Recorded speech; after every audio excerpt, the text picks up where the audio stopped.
Halo Malaysia, selamat pagi, salam sejahtera Malaysia. Malaysia kita punya, cintai Malaysiaku, kita jaga kita. Sebelum kita mulakan berita hangat pada hari ini, untuk anda yang baru pertama kali, silalah untuk sudi tekan butang subscribe, like dan share. Sila juga tinggalkan komen anda kerana setiap komen anda amatlah dihargai. Berita hangat hari ini daripada channel ini, Denyut nadi suara rakyat bergema terus-menerus di dalam channel ini. Setiap hari kita membawakan berita-berita terbaru yang pastinya dinantikan oleh seluruh rakyat Malaysia. Kita akan mulakan berita kita. 1, 2, 3. Berita mula sekarang.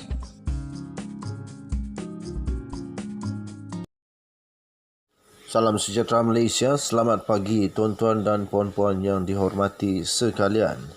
Hari ini adalah hari mengundi. Berita terkini tentang pengundian dan keputusan-keputusan undi akan terus menyusul di channel ini. Tetapi sebelum itu, tular keputusan sokongan Melayu kepada UMNO jatuh kepada 26.7% sahaja di ambang PRU15. Dan itu adalah yang terburuk dalam sejarah menurut rafiziramli.com. Diterbitkan 18 November 2022. Berita penuh. Berikut adalah tahap sokongan pengundi sehari sebelum pengundian PRU15 berdasarkan kaji selidik yang terkini melalui satu kaedah yang diberi nama panggilan telefon Interactive Voice Response atau IVR. Pengundi ditanya gabungan mana akan diundi pada PRU15 ini. Kaji selidik dijalankan pada hari Rabu 16 November dan Khamis 17 November melibatkan 1,226 pengundi berdaftar di seluruh negara yang dipilih mengikut strata pengundi berdasarkan jantina, umur, kaum, pecahan bandar desa, latar belakang ekonomi dan seterusnya, diberikan pemberat mengikut jumlah pengundi bagi setiap strata seluruh negara. Margin kesilapan ialah margin of error adalah 2.8%. Kaedah sampel sebegini membolehkan kaji selidik memberi gambaran tepat yang mewakili representatif semua pengundi berdasarkan strata masing-masing. Dapatan-dapatan utama sehari sebelum PR15 adalah berikut. Nombor 1, sokongan pengundi Melayu kepada UMNO BN berada di paras terendah dalam sejarah iaitu 26.7%, iaitu tahap sokongan pengundi Melayu menjelang PRU14 adalah kira-kira 33.6% yang menunjukkan keadaan UMNO BN adalah lebih parah sekarang berbanding PRU14. Sokongan pengundi Melayu kepada PH dan PN adalah hampir sama, iaitu di antara 22% dan ke 23%. Tahap sokongan Melayu kepada PH kali ini adalah lebih tinggi dari PRU14 menjelang hari pengundian.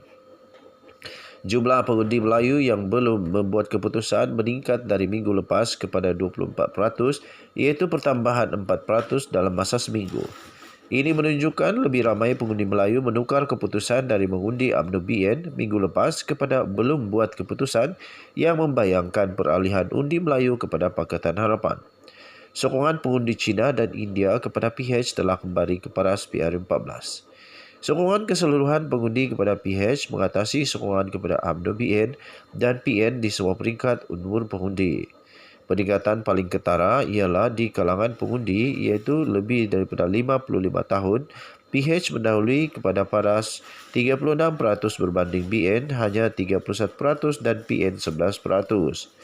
Diikuti dengan kumpulan pengundi 25 hingga 54 tahun, PH mendahului pada aras 30% berbanding BN 22% dan PN 18%. Sokongan keseluruhan pengundi muda iaitu 18 hingga 24 tahun pula adalah hampir sama bagi ketiga-tiga gabungan iaitu dalam julat 20% hingga 25%. Jika pola sokongan ini tidak berubah menjelang hari mengundi pada hari ini dan jumlah kehadiran melebihi 75%, PH dijangka akan dapat memenangi lebih daripada 100 kerusi parlimen di seluruh negara. Oleh itu, untuk meneruskan gelombang ini, saya menjemput semua rakyat Malaysia untuk menyertai saya Anwar Ibrahim dan Pimpinan Keadilan PH di Ceramah Mega Grand Finale Ayuh Malaysia Kita Boleh malam ini Jumaat 18 November 2022 di Padang MPAJ Pandan Indah bermula 8.30 malam. Orang ramai di luar Lembah Kelang boleh mengikuti secara langsung di media sosial. Saya doakan rakyat Malaysia terus membulatkan hati untuk membuat perubahan demi masa depan bila mengundi esok, kata Rafizi Ramli. Artikel ini telah ditulis oleh Rafizi Ramli, diterbitkan di rafiziramli.com bertarikh 18 November 2022. Selamat mengundi diucapkan dan juga di Suara Rakyat bergema di channel ini. Jangan lupa tekan butang subscribe, like dan share. Kita jumpa lagi. Bye-bye Malaysia. Ini dia, Ahmad Maslan kena jawab sekali lagi. Nak pakai payung lagi kah? Nak pakai payung lagi kah? Aduh, baru tadi saya telepon dengan adik ipar saya di kampung. Dia kata, di tempat diorang pun makin hujan kuat dan ada juga tanda-tanda menakutkan yang kemungkinan besar boleh banjir. Dan di tempat yang lain sudah banjir, Cik. Encik Ahmad Maslan, tempat lain sudah banjir. Jadi, inilah yang terjadi. Ini sah. Mangsa banjir naik 2.914 orang. 6 negeri masih terjejas. Sekarang tinggal 4 hari saja lagi untuk pembuangan undi. 4 hari saja lagi. 4 hari saja lagi, tapi 2.914 orang berada sebagai mangsa banjir. Kemudian 6 negeri masih terjejas. Macam mana nak buat ni? Kalau tiba-tiba, sebab sekarang baru kuat hujan tahu. Hari ini 1 hari hujan di tempat kami. 1 hari hujan tak henti-henti, tapi hujannya kadang kuat, kadang deras, kadang renyai-renyai, tapi hujan. Air sungai dah mulai keruh. Pada pengalaman saya, hidup di dunia kami ini, anda tahulah kalau dunia diorang si Ahmad Maslan itu, tidak tahu. Tapi di dunia kami, tanda-tanda untuk banjir salah satunya adalah air sungai makin keruh, sebab air daripada hulu turun, dan kalaulah air tidak lagi menampung di sungai, banjirlah.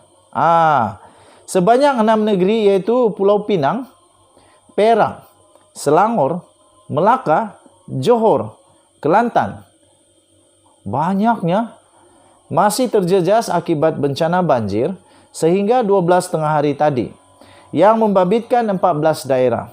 Menurut Agensi Pengurusan Bencana Negara atau NADMA. NADMA menerusi kenyataan pada hari ini memaklumkan sebanyak 2.914 mangsa daripada 904 keluarga ditempatkan di 31 pusat pemindahan sementara PPS di 6 negeri berkenaan. Di Johor terdapat pertambahan 2 PPS. Macam mana mau mengundi ni macam begini ya? Kesianlah orang yang tidak dapat pergi mengundi ni. Masing-masing diledang dan tangkap. Manakala di Perak pula 3 lagi pertambahan PPS, yaitu di Larut, Matang dan Selama menurut kenyataan itu. PPS bertambah?